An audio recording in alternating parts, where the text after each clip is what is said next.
Bueno, acá seguimos, como dijimos, en la mejor de la mañana, desde la ciudad de Lanús con los estudios centrales y saliendo para los 136 distritos de la provincia de Buenos Aires. Como lo anunciamos hace un ratito, vamos a estar con el señor Jorge Altamira y que vamos a aprovecharlo, que siempre gentilmente nos atiende. Vamos a hablar sobre el tema de la finalización en el día de hoy de esta marcha federal y también una participación muy especial que tendrá Jorge Altamira mañana viernes en la ciudad de Lanús. Como siempre tratamos de llevarte toda la información, escuchar todas las campanas. Esta es una radio abierta donde todos pueden hablar, donde queremos que todos opinen, donde todos hablen y poder sacar de este transcurrir de la mañana con música, con buenas noticias y con gente interesante. Buenos días, Jorge Altamira, ¿cómo le va? ¿Qué tal? ¿Cómo está, Jorge? Bien, bien. Como siempre, usted sabe que nosotros tratamos de llegarle a toda la gente en los 136 distritos de la provincia de Buenos Aires, sobre todo en la zona de Lanús, Avellaneda y toda la zona de adyacencia de la AM. Cuéntenos un poquito, Jorge, porque sabe que la gente se renueva. Cuéntenos antes de contarnos cómo es este jueves tan diferente, un jueves muy importante para todo aquel que se sienta que está trabajando para que la gente esté un poco mejor y pueda tener un pan todos los días en la mesa. Bien, supongo que usted se refiere a la marcha federal que Sí. comenzó en realidad el lunes con delegaciones y agrupamientos importantes que han venido de todo el país. De un modo general es un cuestionamiento a toda la política económica del gobierno esta marcha, independientemente de que haya algunas reivindicaciones puntuales que el gobierno ya dijo que no va a conceder.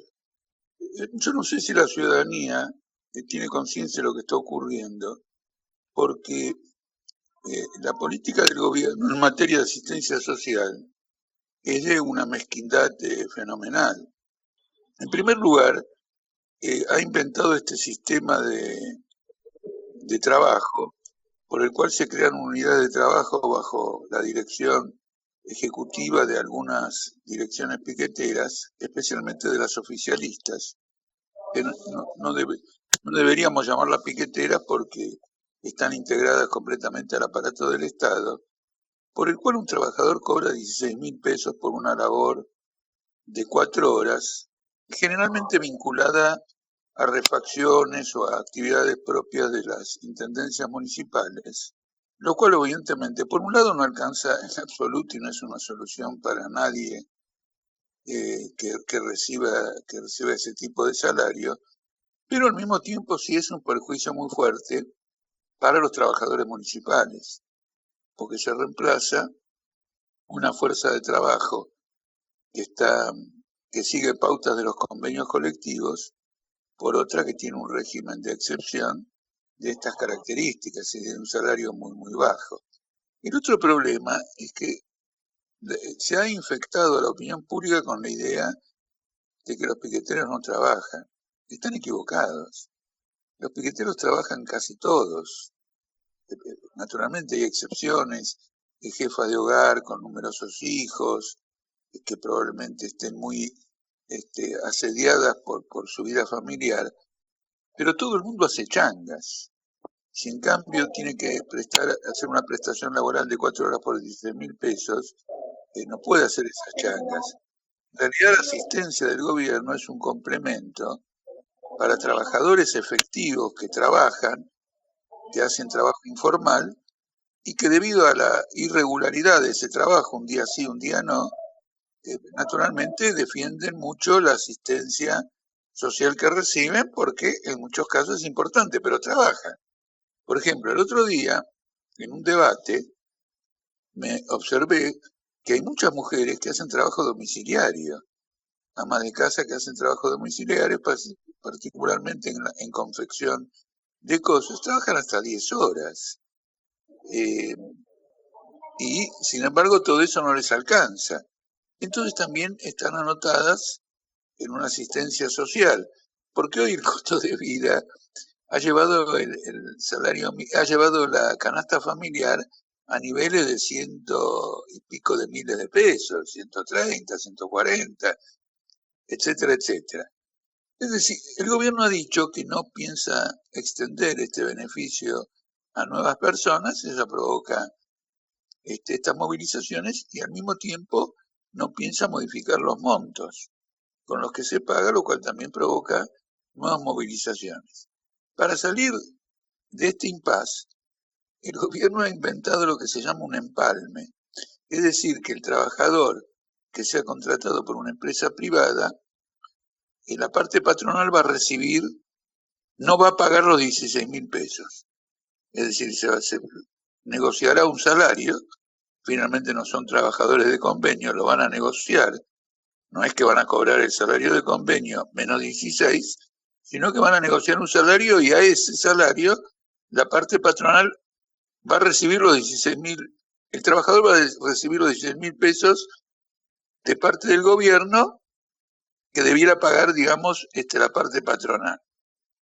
Un convenio de este tipo no interesa a los trabajadores porque no les cambia absolutamente nada.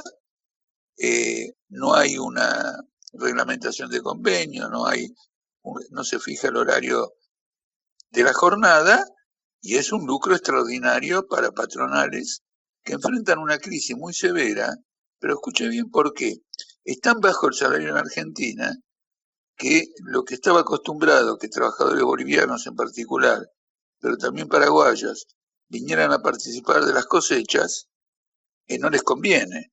El salario argentino en dólares está muy devaluado, lo que ganan acá cuando lo transforman en peso boliviano o lo transforman en guaraníes, no vale absolutamente nada. Entonces hay una escasez de mano de obra, pero no porque la gente no quiera trabajar, sino porque en las condiciones de crisis económica y cambiaria es un robo venir a trabajar a la Argentina por la mitad o la cuarta parte de un salario que se paga en Bolivia debido al problema cambiario, debido a la devaluación. Entonces, acá hay un problema absolutamente fenomenal, y frente a este problema fenomenal no están presentes respuestas de fondo, como sería un plan de obras públicas con vistas a absorber el empleo y al mismo tiempo la contratación de los trabajadores en las distintas empresas privadas, reduciendo la jornada laboral, porque la productividad del trabajo creció tanto, pero tanto, que no está justificado que un trabajador trabaje 10, 14 horas o 12 horas y otro no tenga empleo. Se pueden repartir las horas de trabajo, 6 y 6, el trabajador que ya está ocupado pasa a trabajar 6, sin que eso afecte su salario, y se incorporan nuevos trabajadores. Son necesarias medidas radicales. Si alguien me responde que esto plantea diversos tipos de problemas, porque el equilibrio cambiario, el equilibrio de este y el equilibrio del otro, yo le contesto francamente que me importa un bledo, porque acá lo que está en juego son familias y personas. Y por lo tanto, no me interesa la ganancia del capital, sino que me interesa que cada uno pueda ganarse dignamente su vida, construir su familia, desarrollar sus ambiciones, etc. Ante este impasse enorme, se decidió esta marcha federal, es decir, una movilización política en todo el país. Pero el problema sigue siendo político, no sigue siendo tal o cual reivindicación. Entonces, lo que sería necesario es un gran congreso de la clase trabajadora que fije un programa y aplique un plan de lucha sistemático, de huelgas, movilizaciones, etcétera, sistemático de todos los trabajadores, para quebrar el espinazo de la resistencia de los grandes monopolios que lucran como nunca. Imagínense ahora a dónde se fue el precio del trigo, el precio de la soja, el precio del maíz, y todo eso engrosan los bolsillos de los monopolios exportadores. Estás escuchando La Mejor de la Mañana con Jorge Paga por Independencia AM 1160. Hola, resulta que dicen que son todos vagos, ¿no? Jorge. Bueno, ya le expliqué que no todo el mundo, nadie vive de 16.000 pesos. Mira, muy sencillo. Si nadie vive de 16.000 pesos, ¿cómo hace para vivir? tiene changas a morir, trabajan en todo tipo. Las mujeres hacen trabajo domiciliario de 10 horas y tienen 2, 3 o 4 chicos. Es una vida extremadamente sacrificada. Y le voy a decir más. En la medida que yo he tenido distintos tipos de reuniones, le voy a decir lo que observé. El nivel de comprensión política de este sector supera el del resto de la población. ¿Me escucha lo que le digo? Supera al resto de la población. Yo he tenido debates, asambleas, sobre la marcha de la guerra, y cuando terminaba, las preguntas y las discusiones que se producían eran altamente instructivas. Por favor, el movimiento piquetero, los trabajadores, se van a cobrar fuertemente el desprecio de algunos sectores oligárquicos. Están mucho más capacitados que ellos para gobernar el país. Porque gobernar un país simplemente es tener un programa. Y curiosamente, muchos críticos dicen que el gobierno no tiene ninguno. Bueno, si ellos no tienen ninguno, les digo que en los sectores obreros ya hay un programa. Es necesario reunir un congreso de trabajadores para oficializar ese programa y postularse al poder político. Bueno, la verdad que es muy importante esto que usted está diciendo, Jorge. Nos gustaría también que nos cuente mañana, aparte de haber ya dado una explicación lógica de esta gran manifestación que va a haber hoy en la ciudad de Buenos Aires, porque sabemos y ya vimos que hay muchísima gente desde muy temprano.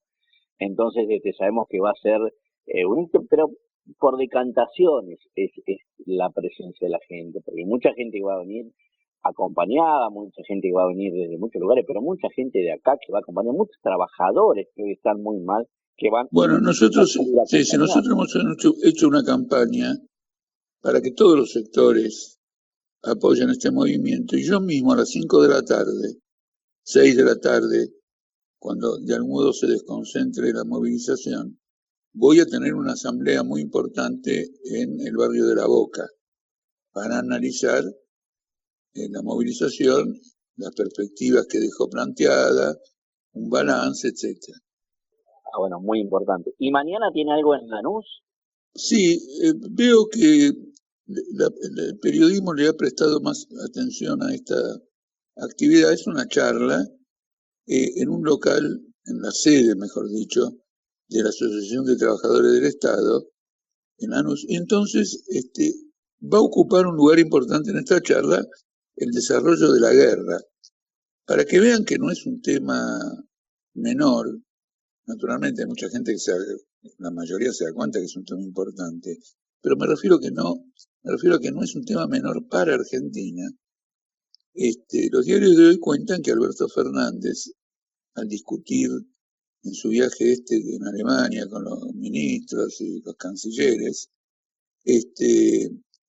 tuvo una confrontación política sobre el destino de la guerra y señaló las consecuencias que tiene, según él, para países como el nuestro.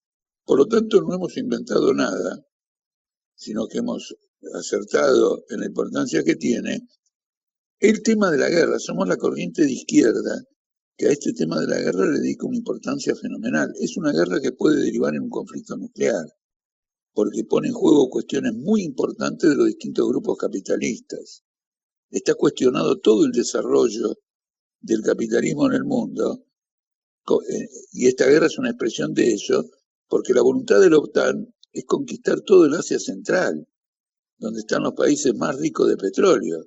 Son las ex repúblicas soviéticas que se declararon independientes en el año 1991 y que están en una alianza política y económica con Putin o con Rusia. Entonces, en general son turcómanas, musulmanas, son de una enorme extensión, mucho más grande que todos los países de Europa, y entonces es una disputa realmente capitalista de una envergadura como no se vio desde la Segunda Guerra Mundial. El impacto sobre el mundo va a ser enorme. Jorge, me sorprendió que Alberto Fernández haya cuestionado las sanciones económicas a Rusia porque dijo que repercuten muy negativamente en el resto del mundo. Me llamó la atención, de todas las pocas cosas que ha dicho fuera del país, esa es la más importante, me parece, ¿no? Sí, de todos modos, habría que después investigar un poquito más, porque el país más afectado por las sanciones es Alemania. Entonces, de alguna manera, lo que él trató de hacer es medio de ir a seducir al gobierno alemán. Porque aunque el gobierno alemán aplica las sanciones de la OTAN, fue el último en aceptar aplicar esas sanciones. Porque el gobierno alemán es el más perjudicado por las sanciones, el más perjudicado. Durante 20 años el gobierno alemán se dedicó a construir gasoductos con Rusia para llevar el gas a Alemania y como contrapartida instalar industria alemana en Rusia. Estaban armando un eje internacional que indudablemente iba a terminar rivalizando fuertemente con Estados Unidos. Estados Unidos vetó esos gasoductos y todavía no, ya terminados, ya están construidos, todos, ¿no? Ya puede fluir el gas. No tienen el veto de Estados Unidos. Y este es uno de los motivos de la guerra también. Porque los rusos dicen lo siguiente: hemos construido 3.000 kilómetros por el Báltico para llevar gas a Alemania. Si Estados Unidos le prohíbe a Alemania, después que ya hemos construido todo esto, aceptar el gas ruso, entonces acá hay una pelea más de fondo, dicen ellos. Es decir, nos quieren quebrar como país, porque el gas para nosotros es importante, dicen los rusos, desde el punto de vista financiero, económico, estamos muy avanzados y ahora nos vetan justo cuando terminamos de construir el gasoducto. Es decir, que acá hay una pelea más de fondo, que es quién domina el Asia Central, quién domina todo ese espacio histórico en el cual también China está muy interesada. Es una pelea imperialista. Entonces la pregunta es, ¿los trabajadores se tienen que sacrificar? Me refiero, no sacrificar económicamente, sacrificar sus vidas por intereses imperialistas, como ha ocurrido con las otras guerras? ¿O es necesario terminar con el imperialismo? Este es el punto que hay que discutir. Lo demás es verso. Bueno, como ya Jorge siempre es muy interesante, todo esto que usted nos cuenta, nos quedaríamos horas y sabemos que a nuestra audiencia le interesa mucho escucharlo. Pero bueno, resaltamos que entonces mañana la reunión en Lanús es, repítanos el lugar y el horario. Es a las 17 horas en la Asociación de Trabajadores del Estado. No tengo en este momento las calles, pero Nosotros bueno. después lo vamos a pasar, tranquilo. Sí, en ATE Lanús, sí. Bueno, muy Jorge, generoso, entonces, muy generoso ATE, les agradezco públicamente por la oportunidad de poder tener un espacio reconocido como para poder discutir estos problemas. Bueno, la verdad que yo adhiero a todo esto que usted estuvo contando y creo que como usted lo decía, esta oligarquía que siempre ha tratado de menospreciar al trabajador y que aprovechan esto de un sistema de mucha gente que está fuera de lo económico y que tiene que recibir este subsidio al cual ellos llaman piquetero de una manera despreciada, no como el que se siente que va a percibir eso, que también trabaja y trabaja mucho y sin embargo es despreciado por esta clase social que ha siempre golpeado este país y ha tratado de sacar provecho de lo que dicen. Así que está bueno escucharlo, está bueno saber que la gente humilde, esa gente que ellos menosprecian, también se interesa por lo que pasa en el mundo, también se interesa por lo que es una guerra.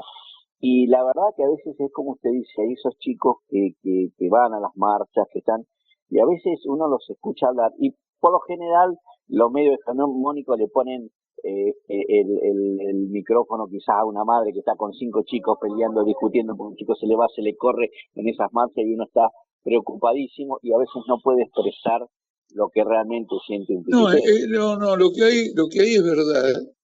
Se sienten intimidados de aparecer públicamente. ¿Por qué? Le cuento que hasta el presidente de la Nación se siente intimidado.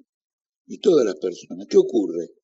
Una cosa es que dos personas hablen, otra cosa es que se hable ante la nación, ante el público, que aparezca en la tele y todo lo demás. Yo no conozco a nadie de los intelectuales, de los políticos y todo lo demás, que no se sienta tenso en circunstancias de ese tipo, porque lo que va a decir va a ser sometido al juicio público. Imagínense un trabajador que hace changas, etcétera, y que no tiene la práctica de hablar públicamente, entonces es simplemente un abuso. En realidad el que le pone el micrófono, más que dar un derecho de expresión, lo que quiere es desvalorizarlo y ese es el propósito. No hay que dar por el pito más de lo que el pito vale. Acá hay que defender al mundo del trabajo, que es el único que construye la riqueza, que construye la humanidad, etcétera. Los demás están viendo en dónde van a tirar la próxima bomba nuclear. Así de cortito. Bueno, Jorge, como siempre, muy claro, le agradecemos muchísimo que haya estado con nosotros y lo esperamos la semana que viene para seguir conversando sobre toda la realidad social del país. Muchísimas gracias. Muchísimas gracias. Gracias, Jorge. Chao. Bueno, acá seguimos desde la mejor de la mañana, como siempre, llevando todas las voces que podemos,